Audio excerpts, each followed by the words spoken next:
Salut à tous, vous êtes sur la chaîne lecato.fr. Aujourd'hui, et étant donné la situation politique de notre pays, il me paraissait plutôt bien que de parler de l'avenir de la France du point de vue de nos saints, de nos vénérables et de nos mystiques.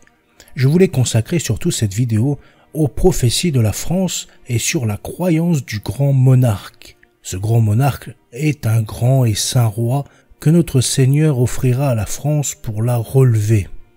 Cette croyance n'est pas nouvelle et date à minima du XIXe siècle avec déjà l'étude des prophéties d'Orval par Albert de Bec en 1871. Bien souvent, cette croyance du grand monarque se croise avec celle du saint pape. Tous deux devraient revenir à la même période pour relever le monde et l'Europe. N'hésitez pas à partager notre travail, à déposer votre prophétique pouce bleu et à laisser un commentaire. L'article que je vous présente est bien sûr disponible sur notre site lecato.fr et le lien est en description. Dieu prodiguait particulièrement ses enseignements au pays qu'il s'était choisi dans les desseins de son impénétrable sagesse, mais il ne refusait pas néanmoins quelques rayons de la lumière prophétique aux nations païennes, quoiqu'elles fussent plongées dans les ténèbres de l'erreur, et il ne permit pas qu'elles fussent entièrement privées des consolations qu'elle apporte avec elle. Près de 1000 ans avant que Romulus et Rémus eussent fondé la cité qui devait un jour conquérir le monde, Moïse avait annoncé aux fils d'Israël que ces fiers conquérants prendraient un jour d'assaut leur ville sainte et que, durant les horreurs d'un siège des plus terribles dont l'histoire est enregistrée le souvenir, une mère dévorerait son propre fils. Si nous traversons l'océan pour recueillir les traces des prophéties dans l'Ancien Monde, nous entendons Robertson qui nous dit « Si l'on en croit les premiers historiens espagnols et les plus estimés, il y avait parmi les Américains une opinion presque universelle que quelque grande calamité les menaçait et leur serait apportée par une race de conquérants redoutables venant des régions de l'Est pour dévaster leur contrée. » Dans son livre « Histoire de l'Amérique ». Ainsi, les nations de tous les temps et de tous les âges, les plus civilisées comme les plus barbares, prouvent, par leur consentement unanime, qu'à toutes les époques solennelles, la divinité a daigné soulever pour l'humanité les voiles de l'avenir. Et cette unanimité témoigne que c'est là une vérité qui est impossible de révoquer en doute. En présence des événements extraordinaires qui depuis plus de 200 ans bouleversent l'Europe, quel est celui qui n'ait eu la curiosité d'ouvrir un livre de prophétie ou de prêter une oreille plus ou moins attentive aux paroles d'approbation ou de critique qui ont cours dans la société au sujet de ces matières intéressantes? Elles renferment plus d'un mystère et abondent, sans qu'on paraisse s'en douter, en enseignements remplis d'éloquence et d'actualité. Et pourtant qu'il est rare de trouver la vérité au milieu des fluctuations de l'opinion dans le monde, dont le principal caractère est d'être insouciant et léger. Combien il est difficile d'avoir la bonne fortune de rencontrer un homme qui parle sur ces sujets obscurs et élever le langage de la sagesse. La harpe, proscrit le 18 Fructidor, répétait au fond de sa retraite la célèbre prophétie de Cazotte dont il avait l'accomplissement terrible sous les yeux et qu'il nous a conservé dans son ouvrage. De nos jours, dit Joseph de Maistre, la Révolution française a fourni un exemple des plus frappants de cet esprit prophétique qui annonce constamment les grandes catastrophes. Depuis l'épître dédicatoire de Nostradamus au roi de France, qui appartient au XVIe siècle, jusqu'au fameux serment du père Beauregard, depuis les vers d'un anonyme destiné au frontispice de Sainte-Geneviève, jusqu'à la chanson de Monsieur de Lisle, je ne crois pas qu'il y ait eu de grands événements annoncés aussi clairement et de tant de côtés. Cette révolution, qui fait à la religion la guerre la plus fatale et la plus perfide, qui ait jamais été déclarée à la vérité. Ces principes dissolvants qui empoisonnent la doctrine et qui se sont répandus à long flot par la liberté de la presse, par les mauvais livres et par l'enseignement universitaire qui étouffe et corrompt les intelligences à leur berceau. Les coups de la justice vengeresse, le miracle que Dieu va daigner opérer en nous envoyant une ère de restauration et de résurrection générale après des désastres aussi inouïs, après des ruines aussi colossales. Le lys qui reparaîtra en même temps pour réunir en un seul corps les membres éparses de cette France toute couverte du sang de ses propres enfants, nous jugerons tout cela comme le spectateur qui, du haut d'une montagne élevée d'où il découvre toute la plaine, embrasse, dans leur ensemble, toutes les péripéties d'une bataille qui se livre à ses pieds et ne perd aucun des principaux épisodes de cette émouvante tragédie. Les prophéties. Gardez en tête que chacune des prophéties ci-dessous sont des grâces de notre Seigneur, mais en aucun cas cela rend le mystique infaillible, et certaines prophéties sont issues d'apparitions non reconnues par le Vatican. Mais comme dit saint Paul dans 1 Thessaloniciens 5, n'éteignez pas l'esprit, ne méprisez pas les prophéties, mais discernez la valeur de toute chose, ce qui est bien, gardez-le. Éloignez-vous de toute espèce de mal. Le vénérable Barthélemy Holzhauser, excusez-moi pour la prononciation, l'abbé Souffrant, Marie-Julie Jahenny et Marthe Robin sont les plus cités et les plus connus en France. Le vénérable Holzhauser, du 6e âge de l'Église, qui sera un âge de consolation et qui commencera au pontife saint et au monarque puissant et durera jusqu'à l'apparition de l'Antéchrist. Cet âge sera un âge de consolation, dans lequel Dieu consolera son Église sainte de l'affliction et des grandes tribulations qu'elle aura endurées dans le 5e âge. Toutes les nations seront rendues à l'unité de la foi catholique. Le sacerdoce fleurira plus que jamais, et les hommes chercheront le royaume de Dieu et sa justice en toute sollicitude. Le Seigneur donnera à l'Église de bons pasteurs. Les hommes vivront en paix, chacun dans sa vigne et dans son champ. Cette paix leur sera accordée parce qu'ils se seront réconciliés avec Dieu même. Ils vivront à l'ombre des ailes du monarque puissant et de ses successeurs. Nous trouvons le type de cet âge dans la 6e époque du monde qui commença avec l'émancipation du peuple d'Israël et la restauration du temple et de la ville de Jérusalem et dura jusqu'à la venue de Jésus-Christ. Car ce monarque puissant qui viendra comme envoyé de Dieu détruira les républiques de fond en comble. Il soumettra tout à son pouvoir, sibi subjugabit omnia, et emploiera son zèle pour la vraie Église du Christ. Toutes les hérésies seront reléguées en enfer. L'empire des Turcs sera brisé, et ce monarque régnera en Orient et en Occident. Toutes les nations viendront et adoreront le Seigneur leur Dieu dans la vraie foi catholique et romaine. Beaucoup de saints et de docteurs fleuriront sur la terre. Les hommes aimeront le jugement et la justice. La paix régnera dans tout l'univers parce que la puissance divine liera Satan pour plusieurs années, jusqu'à ce que vienne le fils de la perdition qui le déliera de nouveau, etc. L'abbé Souffrant disait « Dans ces temps, à partir de la seconde moitié du XIXe siècle et après une nouvelle république, vous verrez 3 partis en France, 2 mauvais et 1 bon, le parti socialiste et communiste et le parti de l'ordre. Les 2 premiers feront beaucoup de mal dans Paris qui sera détruit et dans le nord et le midi de la France. Ensuite paraîtra le grand monarque qui sera un lys, amené par le pontife saint et un prince du nord qui se convertira, un nouvellement converti. Mais il viendra par le midi de la France. La venue de ce grand monarque sera très proche lorsque le nombre des légitimistes restés vraiment fidèles sera tellement petit qu'à vrai dire on les comptera. Un général, petit noble de la Loire inférieure, jouera un rôle important pour le rétablissement du grand monarque. Il le ramènera. Avant le grand monarque, des malheurs doivent arriver. Le sang coulera par torrent, dans le nord et le midi. L'ouest sera épargné à cause de sa foi, mais le sang coulera tellement au nord et au midi que je le vois couler comme la pluie dans un jour de grand orage. Et je vois les chevaux ayant du sang jusqu'aux sangles. Il viendra un moment où l'on croira tout perdu. C'est alors que tout sera sauvé, car entre le cri « tout est perdu » et « tout est sauvé », il n'y aura pour ainsi dire pas d'intervalle, le temps de virer une galette. Les puissances étrangères s'armeront, marcheront contre la France. La Russie viendra abreuver ses chevaux dans le Rhin, mais ils ne le passeront pas. Les généraux français déposeront les armes dès que le grand monarque sera montré. Le grand monarque est de la branche aînée des Bourbons, et il est issu de la branche d'un rameau coupé. Le grand monarque fera des choses si extraordinaires que les plus incrédules seront forcés de reconnaître le doigt de Dieu.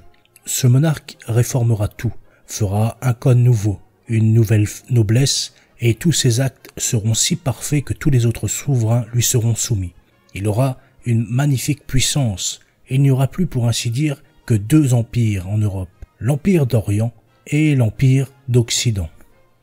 Marie-Julie Jahenny dit Dieu cache celui qu'il choisira pour sauver l'Église et régner sur la France, pour soustraire le monde entier à la domination du démon dont le règne bat son plein présentement et que Dieu laisse actuellement le maître.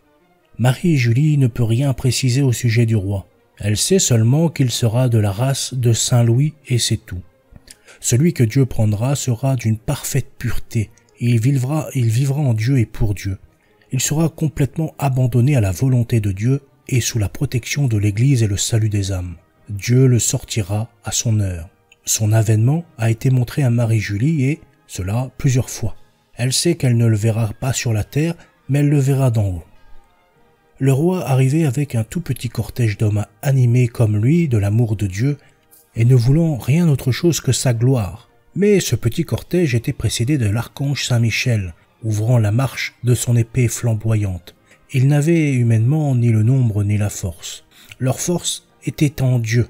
Mais avant que n'arrive cet événement, 3 souverains doivent se produire, animés d'ambition humaine et ne connaissant que les moyens humains. Saint Michel les renversera successivement. Sa vision du message de Jésus-Christ. « Jamais, pauvre enfant, en France, tu ne seras gouverné par un autre que ce roi de mon choix. Je viendrai moi-même au moment où il ira, le moins d'apparence d'espérance. Je me placerai au milieu de la France, j'appellerai tous mes enfants autour de mon Sacré-Cœur et je donnerai au vainqueur de la France la bannière où est gravé mon Sacré-Cœur. Après cette terrible épreuve, j'abrégerai le temps des châtiments à cause de mes victimes, à cause de mon Sacré-Cœur, et enfin, pour donner plus vite le roi choisi et élu par mon divin cœur, je peuplerai la terre de France de fleurs, c'est-à-dire de cœurs purs, généreux, repentants, qui aimeront la Sainte Église, le Saint-Père et le Roi. Je bénirai cette terre et mon peuple échappé, je donnerai à la France une génération nouvelle. Ils grandiront dans ma grâce, ils suivront sous le règne d'un roi très pieux qui, par ses vertus, fera le bel ornement de la France. J'aime mieux que tu oublies d'autres révélations que celle-ci. Il ne faut pas que mon peuple soit surpris des châtiments promis. » Marthe Robin disait en 1936 au père Finet, puis pendant la guerre, puis dans les années 1970. « La France est la fille aînée de l'Église. La France est la patrie privilégiée de la Sainte Vierge. La France est le berceau des saints. La France doit être le temple des louanges de Dieu. » Ensuite elle disait « La France tombera très bas, plus bas que les autres nations, à cause de son orgueil et des mauvais chefs qu'elle se sera choisie. Elle aura le nez dans la poussière. Alors elle criera vers Dieu, et c'est la Sainte Vierge qui viendra la sauver. Elle retrouvera sa mission de fille aînée de l'Église et enverra à nouveau des missionnaires dans le monde entier. » La prophétie de la mère du bourg en 1852 disait « Voilà où nous en sommes. Les châtiments du Seigneur vont tomber sur nous en diverses manières, des fléaux, des troubles du sang versé. Il y aura dans notre France un renversement effroyable. Cependant, ces jours seront abrégés en faveur des justes. Dieu élèvera sur le trône un roi modèle, un roi chrétien. Le fils de Saint Louis animera la religion, la bonté, la justice. Le Seigneur lui donnera la lumière, la sagesse et la puissance. Lui-même l'a préparé depuis longtemps et l'a fait passer au creuset de l'épreuve et de la souffrance, mais il va le rappeler de l'exil. Lui, le Seigneur le prendra par la main et, au jour fixé, il le remplacera sur le trône. Sa destinée réparée de régénérer. Alors la religion consolée refleurira et tous les peuples béniront le règne du prince Dieudonné. Mais ensuite le mal reprendra le dessus et durera plus ou moins jusqu'à la fin des temps. Louis XVI, le roi martyr, dans une apparition consignée dans son dossier constitué en vue de sa cause de canonisation, disait « Plusieurs se sont assis sur mon trône et y ont trouvé leur perte. Tout ce qui aura survécu s'assemblera un jour autour de la place où mon sang a coulé. » La place de la Concorde à Paris. « Au milieu d'eux paraîtra celui qu'on croit mort à cause du vêtement et de la nuée qui le couvre. C'est lui qui doit tenir mon sceptre en sa main. Il est l'aîné après moi. » Monseigneur Macarius, évêque du Liban, a publié en 1860 la prophétie suivante, répandue et même très répandue en Orient. « Les chrétiens se réuniront sur le Liban. Le grand roi de la fleur des lys viendra à leur secours et livrera bataille entre Alep et Jérusalem. 84 000 musulmans seront anéantis et le sultan périra à Damas dans la mosquée où il se sera réfugié. Marie Martel, voyante des apparitions de la très sainte Vierge Marie à Tilly-sur-Seuil, reçoit ce message de la Vierge. « Oh mes enfants, priez, priez, livrez-vous à la pénitence. Je ne puis plus retenir la justice divine. Priez pour le Saint-Père, son cœur est torturé. Priez pour le roi. En ces jours, vous vivez sous le règne du crime, mais la France va régner par le Sacré-Cœur. Le roi qui va venir portera dans ses armes les insignes de mon divin Fils. » Dans une autre circonstance, elle dit « La République va tomber, c'est le règne de Satan. Priez pour le roi qui va venir. » Marie Martel ne connaît pas le nom du roi, elle sait seulement que c'est la monarchie qui assurera le relèvement de la France dans une ère nouvelle, parce que la royauté en France est traditionnellement un régime chrétien, catholique même. Elle reçoit souvent la consigne « Prie Jeanne d'Arc ». Et encore de la très sainte Vierge, « Le triomphe viendra, mes enfants, priez, priez beaucoup. Il faut prier pour le futur roi et pour le souverain pontife. La République va tomber, c'est le règne de Satan. Un autre monde et un autre règne vont venir. » La prophétie de Flandre rapporte un certain nombre d'apparitions dont sera témoin un mystique flamand, Jules de Vuist, entre 1933 et 1952. La Vierge lui demandera de prier pour un jeune roi qui lui sera montré d'abord jeune et svelte, puis revêtu d'un uniforme de soldat avec des décorations rouges. Il apprendra plus tard qu'il s'agissait de l'ayant droit à la couronne de France qui rentrerait dans son pays par Marseille, en correspondance avec la prophétie de l'abbé Souffrant, en rappelant que Marseille est la première ville au monde consacrée au Sacré-Cœur de Jésus, et lorsque le temps sera venu pour lui de monter sur le trône. Et encore, la Vierge Marie lui apparaîtra pour la première fois le long de la route un jour de pèlerinage. Elle lui annoncera qu'elle lui fera connaître ses secrets. Elle lui parlera de meurtres, de personnes bannies et de branches royales vraies et fausses. En même temps, de l'autre côté de la route, il verra un enfant fuir avec une femme. La Vierge lui donnera le nom de cette femme qu'il oubliera. La Sainte Vierge ajoutera « Cette femme a fui avec l'enfant, elle est entourée d'anges et elle a été éclairée par la divine providence. Cet enfant était un enfant roi qui était perdu et qui a été plusieurs fois sauvé dans sa vie par cette femme. Plus tard, de la descendance de cet enfant sortira un grand roi qui viendra apporter le bonheur en France. Il vivra saintement et s'appellera lui-même le roi du Sacré-Cœur. Avant que ces événements ne se produisent, la plus grande partie de la France sera dirigée contre lui et la plus petite partie se battra pour lui. Et il aura beaucoup de défenseurs en Flandre. L'Allemagne jettera beaucoup de pierres sur son chemin afin d'empêcher le rétablissement de la royauté en France. La Vierge, avec l'aide de la providence divine, contrecarrera ses projets et rétablira le trône. Concernant Orval, moult sages règlements appelleront la paix. Dieu sera cru guerroyer avec lui, tant prudent et sage sera le rejeton de la cape. Grâce au Père de la miséricorde, la sainte Sion rechante dans les temples un seul Dieu grand. Moult brebis égarées s'en viendront boire au ruisseau vif. 3 princes et rois mettront bas le manteau de l'erreur et verront clair en la foi de Dieu. Un grand peuple de la mer reprendra vraie croyance en 2/3 part. Pour comprendre celle-ci, je vous invite à aller voir l'article sur l'étude de la prophétie d'Orval d'Albert de Bec qui est disponible sur notre site, je mettrai le lien en description.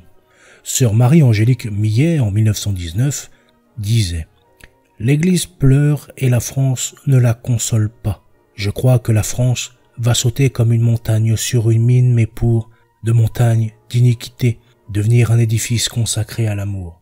C'est par le grand monarque que la France se donnera au cœur de Jésus pour le consoler et le glorifier. C'est par le grand monarque que sera purgée la terre, rétabli le temps de Dieu, bâti la nouvelle Jérusalem. » Sœur Marie du Christ Roi a relayé ceci en 1960. « Il y aura un chef qui me représente, il y aura un roi qui sera mon image, une reine qui représente ma divine mère. Il y aura les saints et les saintes, c'est-à-dire des époux et des épouses qui formeront la cour royale. J'ai établi sur mes ouvriers un chef, il faut qu'il soit vaillant, afin que mes sujets n'aient pas faim, et qu'il soit soutenu par la tête et le cœur de ce chef. L'heure est venue, afin que le plus saint d'entre mes ministres soit le médecin de la divine charité et lui fasse honneur et réparation. Il faut que ma divine loi soit exercée rigoureusement, elle est le but de ma venue. Marie des Neiges Olgado, en 1937, disait « Le roi tant attendu fera son entrée en triomphe, plein de majesté et de gloire, en bénissant les survivants. Ils ne seront pas nombreux parce que la plupart auront été entraînés par le torrent impétueux du communisme qui disparaîtra sans laisser la moindre trace avant l'arrivée du roi. Les lieux saints seront de nouveau conquis par de nombreux chrétiens et c'est là que résidera un roi, mais il n'y restera que quelque temps. Combien peu s'attendent aux grands événements qui vont bientôt survenir. Le règne de mon cœur, le triomphe de ma sainte mère, la venue du grand monarque. C'est lui qui procurera le triomphe complet à l'Église par le retour à Rome du grand pontife. Comme le grand monarque, il appartiendra aux derniers ordres religieux, les apôtres des derniers temps. Le règne de mon cœur miséricordieux, le triomphe de ma très sainte mère, la venue du grand monarque, le retour du pasteur de l'Église au siège de sa mission, tout cela se réalisera par l'entremise de ma mère. Le pape qui ira en exil s'appellera Angélique parce qu'il sera gardé par les anges comme le grand roi et il sera en union avec vous, mes bien-aimés. L'œuvre de ma mère fera l'admiration du monde entier parce qu'elle sera la lumière qui enverra les rayons de sa pure clarté aux élus qui seront en exil, à ceux que mon père a destinés à accomplir la grande œuvre de l'Église. Et le grand pontife verra l'étoile qui le guidera au port en assurant son triomphe, car ils reviendront ensemble à Rome, et l'étoile le suivra ensuite en éclairant ses pas jusqu'à ce qu'il rende le dernier soupir. L'on verra l'Église dans l'affliction. Mon cœur penché sur elle l'encouragera à suivre, celui qui sera méprisé parce qu'il est juste. Mais je l'aurai affiné dès le principe, et le manteau de ma mère le couvrira de son ombre parce qu'il sera Pastor Angelicus. Ces appels d'amour feront rentrer mon troupeau, nouvellement choisi, au bercail de mon cœur. Tout cela se fera par l'entremise de ma mère, puis chacun de vous aura une mission à remplir et je serai avec vous. Notre-Dame du Très Saint Rosaire à Kérizinen en 1948. Kérizinen, c'est en Bretagne et c'est une apparition qui n'a pas été reconnue encore par Vatican. Et là, la Très Sainte Vierge disait « Il va y avoir une prochaine guerre lourde de conséquences. La France est appelée à être envahie et occupée par une armée russe. Et c'est là que l'Église et les bons souffriront persécution de la part des sans-dieux. Mais que l'on prête enfin attention à mes demandes, et je vous préserverai de ces terribles ennemis, car je descends pour vous épargner bien des peines, vous adoucir bien des maux, je descends pour relever et sauver la France. Dans quelque temps, je lui donnerai un grand chef, un roi. Elle connaîtra alors un tel redressement que son influence spirituelle sera prépondérante dans l'univers. Mais je descends surtout pour vos âmes, pour les pécheurs, et c'est par la Bretagne, qui m'est resté le plus fidèle, que je veux rechristianiser la France qui, revenue au Christ, revêtira un caractère tellement religieux qu'elle redeviendra lumière des peuples païens. Quelques années après cette prochaine guerre, vous en subirez une autre, mais après laquelle les fidèles serviteurs du Christ jouiront d'une douce et juste paix. Ce sera le règne de Jésus par mon cœur immaculé. Cependant, ces guerres peuvent être évitées si le monde repentant retournait à Dieu. L'abbé de Fulda en 822 et ensuite archevêque de Mayence disait « Nos principaux docteurs s'accordent pour annoncer que, vers la fin des temps, un des descendants du roi de France régnera sur tout l'Empire romain et qu'il sera le plus grand des rois de France et le dernier de sa race. » Le moine Hadson de Montier-en-Der répète cette tradition antique au Xe siècle. C'est de la splendeur de ce règne et de la paix admirable qui fleurira durant son cours, quand le grand monarque aura triomphé de la révolution et de la piété. Saint Césaire, évêque d'Arles, dont les prédications furent recueillies et fondues avec d'autres par Jean de Vatiguero, qui introduisit plusieurs erreurs dans sa compilation. Il annonce qu'un prince captif, dans sa jeunesse, recouvrera la couronne du lys et étendra partout sa domination. En même temps, il y aura un grand pape très saint et très parfait, en toute perfection, et il sera couronné par les saints anges. Ce pape aura avec lui ce roi, homme très vertueux, qui sera des restes du sang très saint des foies des Français. Voilà, c'est tout pour aujourd'hui. J'espère que cette vidéo vous aura fait un petit peu réfléchir et vous permettra d'avoir un petit peu de curiosité pour toutes ces prophéties. Bien entendu, il y en a des centaines, dont certaines, comme je l'ai dit, ne sont pas reconnues, d'autres reconnues, etc. À vous de faire du tri et ne prenez pas tout pour vérité, sachez discerner. Je vous souhaite une très bonne journée, à bientôt, salut.